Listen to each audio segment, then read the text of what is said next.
Chris and Brandon here with Kabuki Strength Team, and we're going to go through some hamstring development.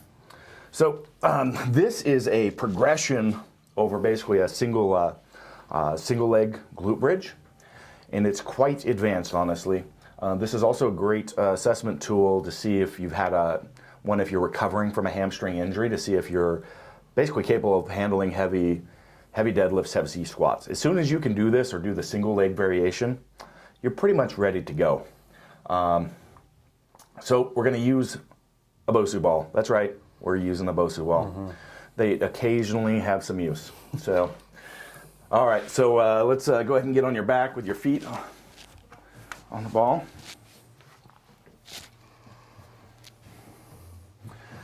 So first thing he's going to do is he's going to go up into basically a plank position.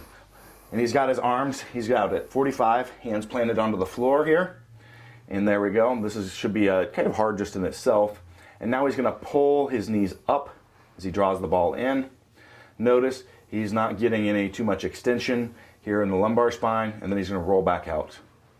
Boom. You can go ahead and come down because I know how hard that is to stay in those positions. So that's the two-legged version. The one-legged version is basically we're going to get one leg up in the air. And this one isn't going to look as that clean because, again, we're dealing with powerlifters and body weight movements, and we're a little bit heavier, and we also have a flat Bosu ball. But I think you'll get the idea. So he's going to get up into the plank position again, raise the leg off the ground. Notice the position he's in there.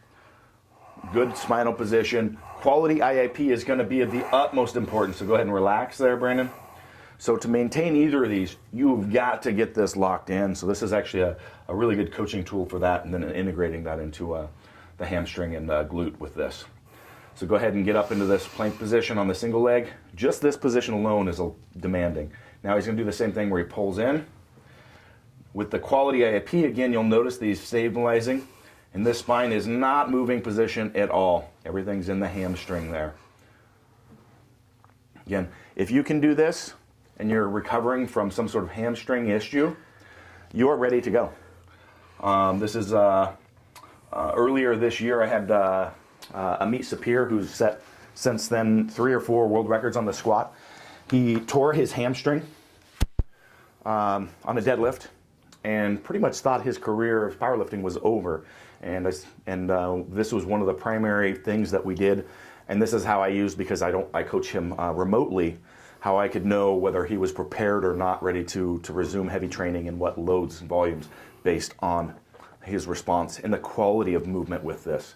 So you can see if you've got issues, you'll start transferring all over, and the movement will be very clean or very sloppy. A lot of movement. Not in the planes that we want. So it's really easy to see where we're at. So this is an incredibly effective tool. We can also do it with sliders, which is a little bit of a regression. It's going to be a little easier. So if you're working with some clients that aren't able to do this, this would be a great way to go about it. So Brandon, you want to show those?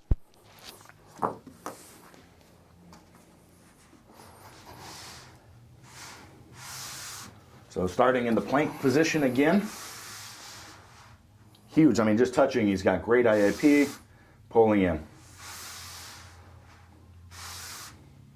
Okay. You want to do a single leg version? I will do my best.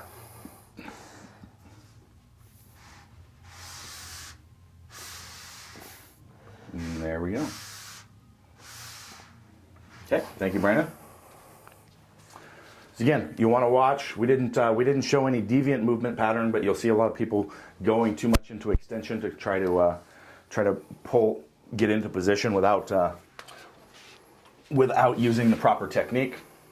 So do you have any additional input besides heavy breathing? Yeah, that's right. I think the most important thing to do first with this exercise is establish your intra-abdominal pressurization. That comes first before you bridge off the ground, and that's really going to set the tone for the whole exercise. The single leg one is very, very difficult. Obviously, that's a progression from the double leg. It's very difficult to do a single leg with the sliders, not because it's just hard, but because they're so low to the ground, it's very difficult to keep that bridge. So that one, you can try it. If it works, if it doesn't, one way or another. So, if you want really intense hamstring movements, that gym ball single leg is going to be one of the most intense things that you can do. It's going to trump any machine type movement you've got for your hamstrings out there. It will wreck your world really fast. So, go, and you're not going to have a lot of fun doing these, but they're going to rock your world. So